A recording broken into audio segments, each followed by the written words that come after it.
Hi friends, welcome to Amulya's teaching. ఈరోజు మనం అకౌంట్స్లో classification of accounts చూద్దాము.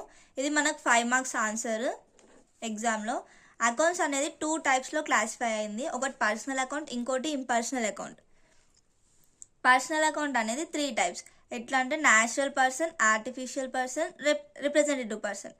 ఫస్ట్ ఆఫ్ ఆల్ మనం అసలు పర్సనల్ అకౌంట్ అంటే ఏంది అని తెలుసుకుందాం. ఇట్ రిలేట్స్ టు పర్సన్స్ అన్నమాట. ఎట్లా అంటే ఇది 3 టైప్స్ అయింది కదా. న్యాచురల్ పర్సన్ అంటే Ram account, Ravi account etcetera.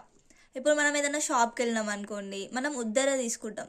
ఆ ఉద్దర తీసుకోవడాన్ని వాళ్ళతో చెప్తాం కదా, మనము షాప్ కీపర్తో రాసుకోండి అని చెప్పేసి, దాన్ని పర్సనల్ అకౌంట్ అని చెప్పి అంటారు. Okay, next artificial person. ఇది ఎవరిని రిప్రజెంట్ చేస్తుంది అంటే ఇన్స్టిట్యూషన్స్ని, ఇంకా బ్యాంక్స్ని, లైక్ ఎడ్యుకేషనల్ ఇన్స్టిట్యూషన్స్ అవన్నిటిని కూడా, ఇంకా బ్యాంక్స్ అనేటివి కూడా ఆర్టిఫిషియల్ పర్సన్ కిందకి వస్తుంది. తర్వాత రిప్రజెంటేటివ్ పర్సన్ అంటే ఎవరు? మనం ఇప్పుడు ఎగ్జాంపుల్ మనం కంపెనీ అనుకోండి, మనం శాలరీస్ ఇచ్చేది ఉంది ఎంప్లాయీస్కి, కానీ వాళ్ళకి శాలరీస్ ఇంకా ఇవ్వలేదు. సో అది మనకి అవుట్ స్టాండింగ్ అవుతుంది. వాటిని అవుట్ స్టాండింగ్ శాలరీస్ అంటారు. నెక్స్ట్ ప్రీపెయిడ్ ఎక్స్పెన్సెస్, ముందు వచ్చే ఖర్చులను కూడా ఇప్పుడే కట్టేయడం.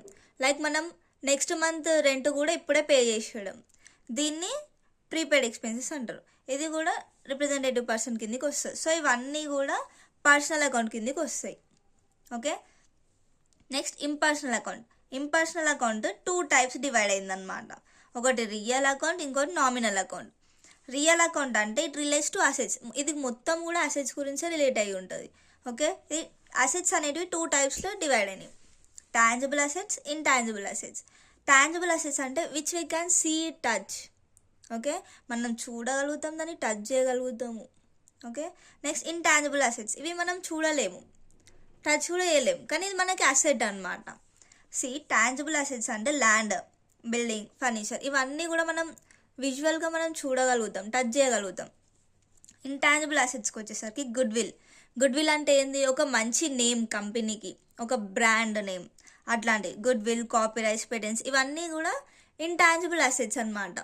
నెక్స్ట్ నామినల్ అకౌంట్ ఇది దేనికి రిలేట్ అయిందంటే expenses and losses, incomes and gains. మనకి ఏ ఎక్స్పెన్సెస్, లాసెస్ వచ్చినా ఇందులోనే రాస్తాము, ఇన్కమ్స్ అండ్ గెయిన్స్ కూడా ఇందులోనే రాస్తాము. ఓకే, నెక్స్ట్ మనం ఇప్పుడు గోల్డెన్ రూల్స్ ఆఫ్ అకౌంట్స్ చూద్దాం. గోల్డెన్ రూల్స్ ఆఫ్ అకౌంట్స్లో ఫస్ట్ మనకు పర్సనల్ అకౌంట్ రూల్ ఏంటంటే debit the receiver, credit the giver.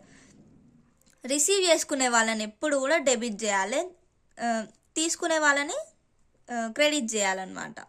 Okay, next real account అంటే ఏంటంటే డెబిట్ వాట్ కమ్స్ ఇన్. ఇప్పుడు మనకు క్యాష్ వచ్చింది, క్యాష్ అకౌంట్ డెబిట్ చేయాలి. ఓకే, ఇప్పుడు మన దగ్గర నుంచి క్యాష్ పోతుందంటే క్రెడిట్ చేయాలి దాన్ని. Next nominal account, debit all expenses and losses, credit all incomes and gains.